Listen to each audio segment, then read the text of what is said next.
नमस्कार, मैं एनआर मनोहर। आप देख रहे हैं डीडी लाइव सच की आवाज।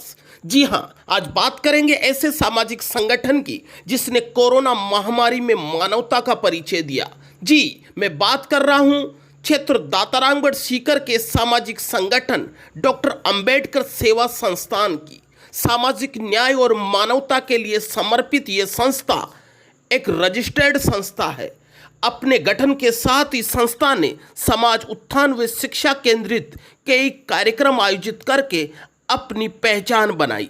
अभी हाल ही में कोविड-19 महामारी में दातारामगढ़ प्रशासन को संगठन डॉक्टर अंबेडकर सेवा संस्थान ने 1,11,000 रुपये के खाद्य पैकेट देकर मानवता का परिचय दिया। हमारे संवाददाता जर्नलिस्ट एनआर मनोहर ने डॉक्टर अंबेडकर सेवा संस्थान के अध्यक्ष एडवोकेट जितेंद्र डाणिया से खास मुलाकात करी।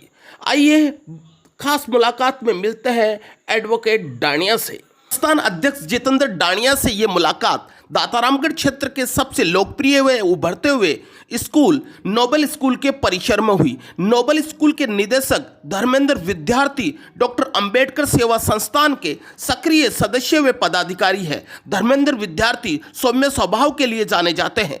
डॉक्टर अंबेडकर सेवा संस्थान दातारामगढ़ क्षेत्र का सबसे प्रभावशाली संगठनों में से एक है। इस संगठन में कई सक्रिय कार्यकर्ता नवरत्न जाटोलिया, प्रहलाद बरवड़, रिंकू बरवड़, विक्रम मीणा, राज बरवड़, पिंटू जाखड़ सहित कई सक्रिय कार्यकर्ता काम कर रहे हैं। आज जितेंद्र डाणिया ने कई प्रश्नों का बेबाकी से जवाब दिया। ये एक खास मुलाकात अध्यक्ष जितेंद्र डाणिया से।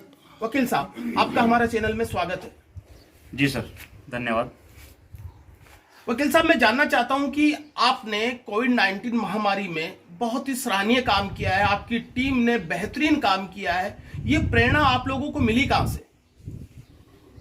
मैं सबसे पहले तो डॉक्टर भीमराव अंबेडकर सेवा संस्थान दातारामगढ़, जो इसका एक मेन ध्येय और उद्देश्य था, वो इसीलिए बना था कि जब बाबा साहब डॉक्टर भीमराव अंबेडकर साहब ने उस जमाने में एक अकेले व्यक्ति ने एक भूखमरी हो, समानता का अधिकार हो, इन सब को लेके इस स्टेज तक पहुंचे थे। उन्हीं से मेन हमारी मुख्य प्रेरणा के जो हम श्रेय पहुंचता है बाबा साहब को पहुंचता है, उन्हीं की प्रेरणा से हमने एक ये संगठन एनजीओ जो रजिस्टर्ड किया है। और उसका मुख्य ध्येय यही है कि हम सामाजिक गतिविधियों में कोई भी किसी प्रकार की गतिविधि हो समाज स्तर पे, बिना किसी राजनीतिक हस्तक्षेप के, और बिल्कुल हर व्यक्ति के घर तक पहुंचे, कैसी भी किसी प्रकार की पीड़ा हो। इसी दरमियान चलते हुए एक भारत में जो एक कोविड-19 जैसी महामारी का एक दस्तक देना हुआ, जिसमें राजस्थान सरकार और हमारी केंद्र की सरकार ने लॉकडाउन का ऐलान किया।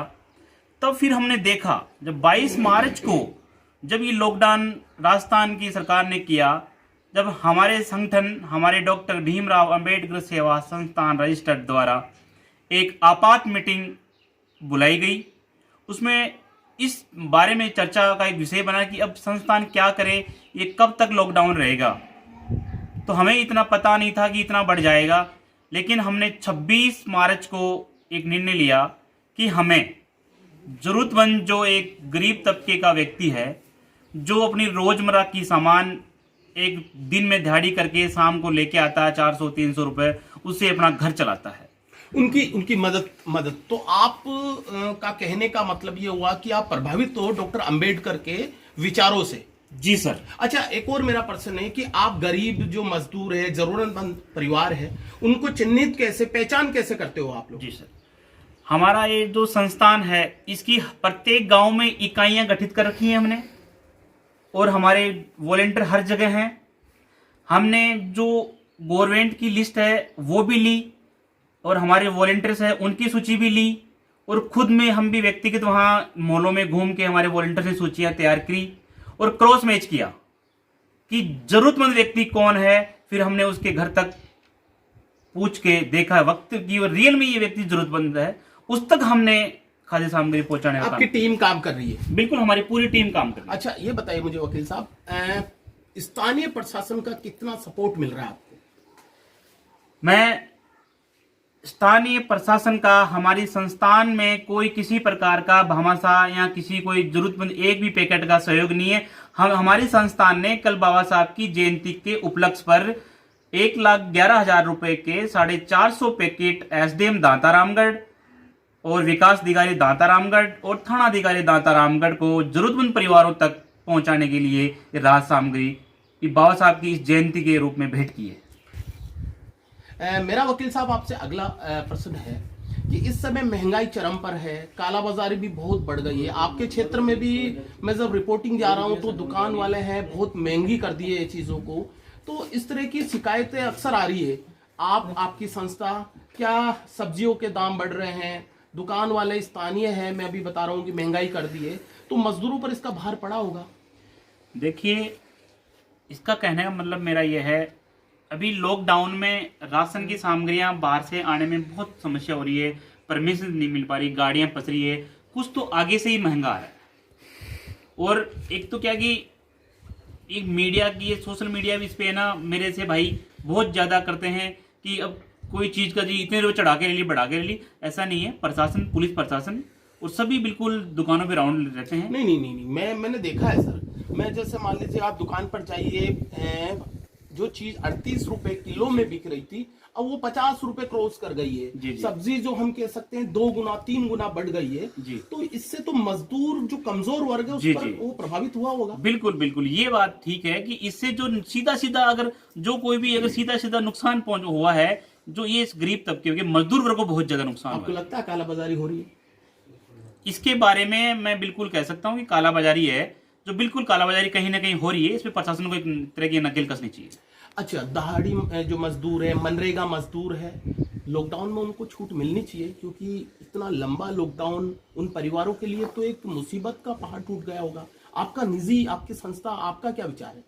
बिल्कुल ये बात ठीक है कि मनरेगा पे जो मजदूर है वो एक काफी खुला क्षेत्र होता है, वो सोशल डिस्टेंसिंग रखते हुए अपना काम कर सकते हैं और उन तक मतलब कि 2 रुपए मजदूरी पहुंचे, अपने जीवन चला सके। उनको छूट मिलनी चाहिए। उनको छूट मिलनी चाहिए। अच्छा, एक और बात बताइए मुझे कि राशन में भी मैंने देखा कि राशन जो वितरण हो रहा है, गांव वाले थोड़े परेशान हैं, कई परिवार को राशन नहीं मिल रहा है, कुछ टेक्निकल मिस्टेक बता रहे हैं, आपका उससे लिंक नहीं है। ऐसे परिवारों को आपकी संस्था कितनी मदद कर रही है, कैसे मदद करती है? बिल्कुल, जिनको खाद्य सामग्री नहीं मिल रहा है और हमारी संस्था बिल्कुल रूट चार्ट से काम कर रही है, रिकॉर्डली काम कर रही है। हम पहले गांव में सर्वे करते हैं कि जो गवर्नमेंट की स्कीम है, जिसको गेहूं मिल चुके हैं, सामग्री मिल चुकी है, पहले उसको छोड़ के जिसको नहीं पहुंच पाई, किसी टेक्निकल इश्यू की वजह से जिसको नहीं पहुंच पाई, उसको पहले प्रायोरिटी में रख के संस्थान खाद्य सामग्री वितरित करती है। अच्छा, क्वारंटीन सेंटर पर मजदूरों को रखा जा रहा है बाहर से आए, लेकिन वहां पर समुचित व्यवस्थाएं नहीं है। क्या आपने कभी जाकर देखा, आपकी संस्था ने ऐसे लोकल प्रशासन का भी विजिट करते हो आप लोग? जैसे पास में ही एक ये चकमिटाई है, यहाँ मैं गया हूँ और यहाँ आज उनको 14 दिन हो गए हैं और आज उनको बिल्कुल किया है, कोई भी नेगेटिव, सारी रिपोर्टें नेगेटिव है, कोई पॉजिटिव नहीं आया। आराम से धूमधाम से अपने घर की तरफ गए हैं। 14 लोग थे और सब चीज उनके पास, सब चीजें थी, किसी प्रकार की कोई दिक्कत नहीं थी। मतलब क्वारंटीन सेंटर की जो व्यवस्था है वहां से आप संतुष्ट हाँ, हो? बिल्कुल। अब हो सकता है कि मैं 100 का 100% नहीं, लेकिन प्रशासन और जो अपने हमारे जो ये खासतौर में टीचर्स को बहुत धन्यवाद देना चाहूंगा कि कोई सी भी दिक्कत हो देश में, कैसी भी परेशानी हो, ये टीचर्स आगे कूद पड़ते हैं। अच्छा, एक और बताइए वकील साहब, आप वकील से भी हो, साथ में सामाजिक संस्था भी चलाते हो। इन दिनों शेखावाटी के क्षेत्र में, स्पेशली आपके क्षेत्र में शराब कारोबार बहुत बड़ा है। अवैध शराब, अभी मैं दाता रामगढ़ की रिपोर्ट देख रहा था तो 2 से 4 अभी एक सप्ताह में उन पर कार्रवाई हुई है। तो इससे लगता नहीं है कि ये लोग माहौल खराब कर रहे हैं या गरीब मजदूर परिवारों के लिए एक संकट आ रहा है? बिल्कुल ये बात ठीक है। देखो, 2 नंबर का काम तो इस बीमारी से पहले भी होता था। शराब माफियों का रोज देखता हूँ मैं, कोर्ट में मेरे पास भी केस आते हैं, ये चीजें होती है। अभी क्या कि सब ठेके बंद है, प्रशासन ने नकेल कस रखी है, उसके बावजूद भी जैसे अभी हमारे पास का ही आया था कि लोग ठेके तोड़ने का प्रयास कर रहे हैं। अब वो उनको हम एक लत सी लगी है या आदत हो गई है ये ऐसी चीज मैं तो चाहता हूँ इस टाइम ये शराब के ठेके बंद हैं। जो गरीब मजदूर जो कमा के लाके अपना घर सीधा ले जाता है, अपना घर चलाता है, बहुत बढ़िया है, बंद होना चाहिए। और फिर भी 2 नंबर के अगर कहीं से हो रहे हैं तो पुलिस प्रशासन को, प्रशासन बिल्कुल लगा हुआ है, थोड़ा सा उनको और टाइट लेना चाहिए, आराम से हो जाएगा। आपको लगता है कि शराब है वो गांव में नहीं बिक रही है, शहर में नहीं बिक रही है, धड़ल्ले से शराब बिक रही है, तो ये कहीं ना कहीं प्रशासन की कमजोरी दिखती है? बिल्कुल, इसको मैं नकार नहीं सकता। अगर प्रशासन थोड़ा सा टाइट हो जाए और तो बिल्कुल ये गांव में जो शराब अगर कैसी भी जो 2 नंबर से आ रही है, एक देसी आ रही है, अंग्रेजी आ रही है, इसमें नकेल कसी जा सकती है। एक और मैंने देखा आपके क्षेत्र में स्पेशली सैनिटाइजर और मास्क का एक कमी महसूस आ रही है। राजस्थान सरकार ने पंचायत स्तर पर कुछ फंड भेजा है, क्या उसका पूरा प्रयोग सही ढंग से हुआ है या फंड में कहीं ना कहीं दुरुपयोग हुआ है आपके नजरिए से? ये तो कई बार जैसे हमारी टीम बाहर जाती है खाद्य सामग्री वितरित करने के लिए, तो टीम कहते हैं भाई साहब अध्यक्ष जी हमारे पास ग्लव्स नहीं है, सैनिटाइजर नहीं है, मास्क नहीं है, तो हम भी प्रशासन के पास जाते हैं, हॉस्पिटल्स भी जाते हैं। अब वो ये कहते हैं मतलब जी हमारे पास आ रही है सामग्री, आ रही है, हम आते हैं, हम बाहर बंटवा देते हैं सामग्री। तो मैं मानता हूँ कि जो ये जरूरतमंद सामग्री है ये सरकार को और भेजनी चाहिए, कमी आ रही है इसकी सामग्री का। ऐसा नहीं लग रहा है कि जैसे 50,000 रुपये, अभी एक न्यूज़ में भी चल रहा था कि हर पंचायत स्तर पर 50,000 रुपये का मास्क सैनिटाइजर के लिए आ रहा है, क्या उसका प्रयोग सही ढंग से हुआ होगा? अगर आप एक सीधे तौर पर मैं आपसे पूछूं तो क्या जवाब दोगे आप? अब देखिए सरकार का काम है, सरकार ने ऊपर से फंड रिलीज करके और नीचे पहुंचा दिया। अब जिस डिपार्टमेंट में आया है, जिस पंचायत में आया है, तो उस पंचायत का भी दायित्व बनता है कि उस 50,000 रुपए को 50,000 रुपए की तरह जरूरतमंद के हिसाब से और सही मैनेज करें, तो कहीं दिक्कत नहीं आएगी। क्या मैनेज हो रहा है या नहीं हो रहा? ये मैनेज नहीं हो रहा है, ये मैनेज नहीं हो रहा है, कहीं ना कहीं कमी, कहीं ना कहीं कमी आ रही है। एक मुझे स्पष्ट बताइए कि क्या आपके क्षेत्र में लॉकडाउन में अब छूट मिल जानी चाहिए, क्योंकि बहुत परेशान हो गए लोग? क्या कहना चाहोगे प्रशासन से, क्या अपील चाहोगे? नहीं, छूट जैसे जनता को बाहर आने की? हाँ, जैसे लॉकडाउन में कुछ छूट मिल जाए। नहीं, देखिए अभी मिलनी चाहिए या नहीं मिलनी चाहिए? जो लॉकडाउन हुआ है उसमें कुछ थोड़ा सा 27 से नहीं रहे भाई, तो काफी पॉजिटिव देखने को मिले।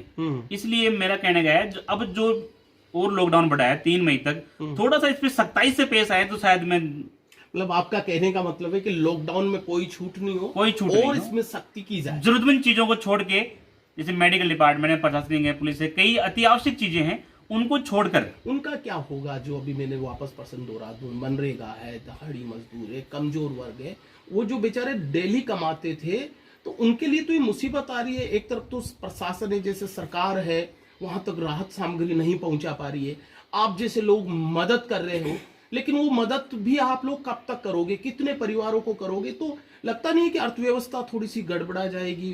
तो प्रशासन को थोड़ी छूट दे देनी चाहिए। नहीं, प्रशासन छूट देने से तो व्यवस्था मेरा मानना है कि बिगड़ेगी, लेकिन सरकार कर रही है, जैसे गरीब व्यक्ति का खाते में 1,000 रुपए दे रही है हर महीने से। और भी अभी गवर्नमेंट ने आदेश निकाला है कि सभी पंचायतों में अलग से खाद्य सामग्री पहुंचाई जाएगी, और सभी के लिए अभी ये मनरेगा के भी शायद 1-2 दिन में आदेश हो जाएंगे काम करने के। ये जो गवर्नमेंट जो मदद देती है, गवर्नमेंट जो व्यवस्थाएं देती है, क्या वास्तव में जरूरतमंद लोगों तक पहुंच जाती है सही तरीके से?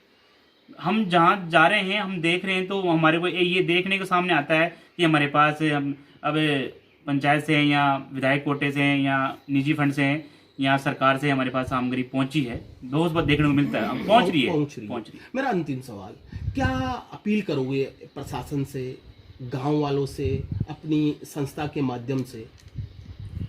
मेरा संस्था के माध्यम से एक है कि ये संस्था किसी एक की नहीं है, सभी की है। इस संस्था में बढ़ चढ़ के सभी भामाशाहों ने भाग लिया है।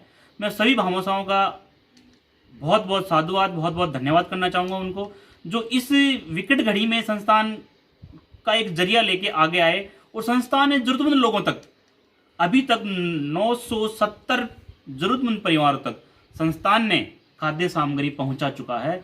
और अभी हमारी संस्थान ने आज ही ऑनलाइन आपात मीटिंग बुला के 500 पैकेट्स के और ऑर्डर दिए हैं, जो कल हमारे पास अवेलेबल हो जाएंगे, क्योंकि लॉकडाउन अभी लंबा चलेगा।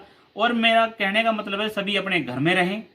और जैसे कल मैं सबसे पहले तो मैं आपको एक बार, कल बाबा साहब की जयंती थी जी, तो उस पर हमारी दाता रामगढ़ में बहुत ही जोर और शोर से बनती है, बड़ी खुशी का एक त्यौहार के रूप में इसको मनाते हैं। जी। तो हमने सोचा कि हमारे पास बहुत से फोन और कॉल आए कि अध्यक्ष जी कहाँ इकट्ठा होना है, कहाँ मनानी है। लेकिन लॉकडाउन था, इसलिए हमारी भावनाओं को दबानी पड़ी। मजबूरी थी कि ऐसी परिस्थिति में हमें सरकार का साथ देना चाहिए।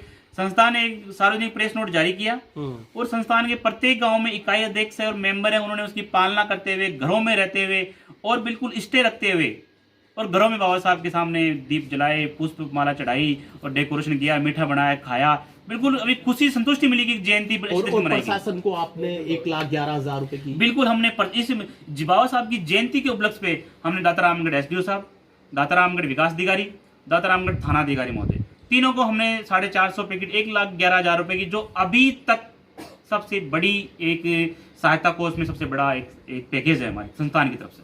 गर्व है मुझे इस संस्थान पे और मेरी टीम पर, जिन्होंने एक कमान संभाल रखी है बिना डरे, बिना वो बिल्कुल चाहे कुछ भी हो जाए उनको, उनके पास भी कई बार सैनिटाइजर नहीं मिलता, मास्क नहीं मिलता, अपना दुपट्टा रुमाल बांध के बिल्कुल वो उनका एक देह कि कोई भी भाई भूखा नहीं सोए, हमारा कोई भाई भूखा नहीं सोए। ये थे वकील जितेंद्र डानिया जी। इनसे बात हुई, बात करने पर हम लोगों को भी पता चला कि इनकी संस्था का जो मिशन है वो मानवता का है। जरूरतमंद परिवार कोई भी भूखा नहीं रहे, इनके लिए प्रयास कर रहे हैं। अभी मुझे जानकारी मिली है कि इन्होंने यहाँ के स्थानीय प्रशासन को 1,11,000 रुपए के कल ही राहत पैकेज के तौर पर खाद्य सामग्री दिए, आज और 500 पैकेज दिए, तैयार करवा रहे हैं।